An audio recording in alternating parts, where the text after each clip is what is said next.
educated. We want everybody to know what is part of this plan and what the pieces are and what the actual facts are. For example, I just was speaking with somebody who couldn't make the meeting who thought that this plan was going to take place over 30 years. It was going to take 30 years to build out this plan. And that's not necessarily, I shouldn't say not necessarily the case, that's not the case. It's a 3-year plan that we're looking to build out. With an important millage question on this year's ballot, city leaders met with residents at the Sterling Heights Senior Center.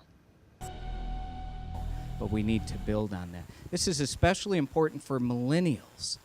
This is what they expect when they move to a community or when they're City Manager Mark moving. Vanderpool, Mayor Michael Taylor, Budget and Finance Director Brian Baker, Parks and Recreation Director Kyle Langloy, and Recreation Supervisor Kristen Briggs were all on hand presenting to the residents in attendance on how this plan would affect them.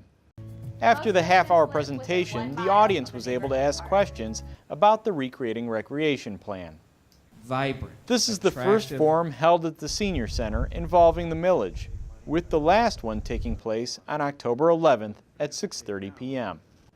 Earlier this year, Sterling Report brought you the story of the demolition of Sunnybrook Golf and Bowl as it made way for the new Sterling Enterprise Park. Earlier this month, work began for its new tenants.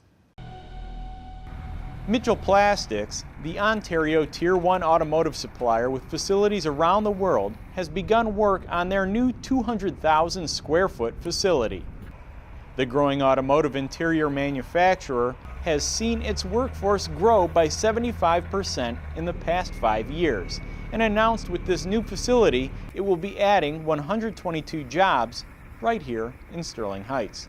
In an attempt to educate its residents on their new city, Sterling Heights recently held its first ever New Resident Forum. Held at the Sterling Heights Public Library, the forum is the city's attempt to connect with new residents and will be held every 2 years. The mayor and members of city administration spoke to the crowd about our great community. The event allowed new homeowners a chance to meet with all of their city leadership. The forum gave new residents the opportunity to ask questions that they might not otherwise know where to have them answered. Sherwin Williams renewed its commitment to Sterling Heights as it recently opened a new store. The Sterling Heights Chamber of Commerce welcomed a brand new Sherwin Williams store to the community last week.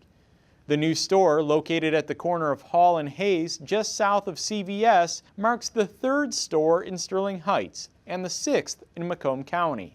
It is projected that up to 100 new homes are being built within the area each year, so small stores like this are vital to the residents of Sterling Heights.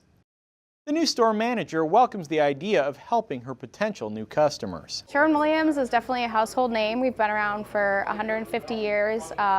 We pretty much just only sell paint, so we can definitely give you our expertise and help you with your painting projects around your home. I think it's important for the community just to help out our DIY customers, and definitely a booming area where there's a lot of room for opportunity, a lot of room for growth, and there's a lot of homeowners, and we're here to help with your painting projects.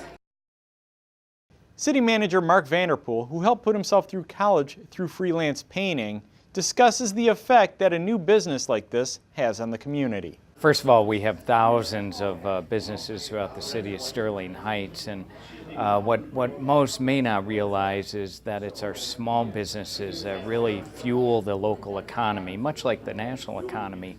So 70% of our businesses are smaller businesses that may employ less than 10 people. So we're really glad when businesses like Sherwin Williams opens up and serves the community in the fashion they do. This is a great store. It's first class. They've obviously done a wonderful job.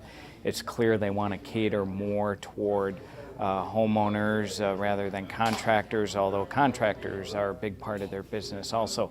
But this is another signal that the local economy in Sterling Heights is doing incredibly well, and we look forward to many more businesses like this opening over the next few years. The level of volunteerism within the community is one of the things that makes Macomb County special. One program that utilizes volunteers is Meals on Wheels. Meals on Wheels helps seniors who are unable to prepare meals for themselves. Volunteer drivers pick up food from a designated spot and deliver the meals to a senior's doorstep. Well, this is the Meals on Wheels program, which is a program that feeds homebound seniors, people that are not able to get out and prepare meals and things like that. And we have volunteers that come in, drivers, they come in and pick up the lunches and deliver them to the people. None of this would be possible without the great volunteers. The expectations of a Meals on Wheels volunteer is to deliver meals to seniors 2 times a month.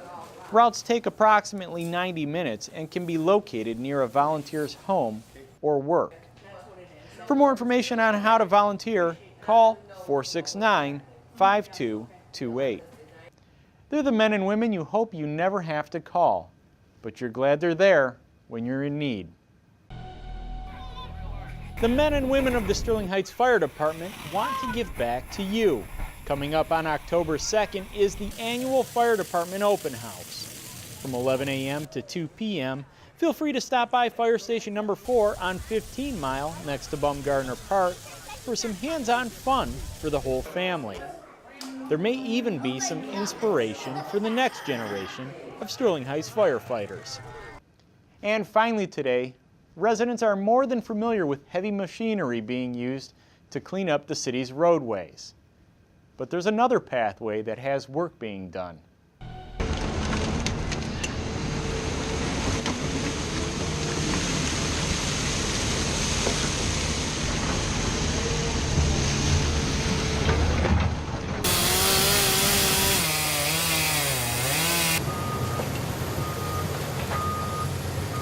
Recently, a crew tackled one of the worst blockage spots on the waterway.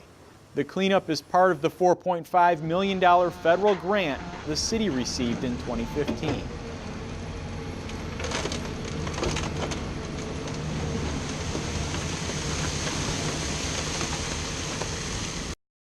Well, that's going to wrap up this edition of Sterling Report. Interested residents can contact the Community Relations Department about the city's first ever State of the City, which will be held the morning of September 30th at Wyndham Gardens. Till next time, take care.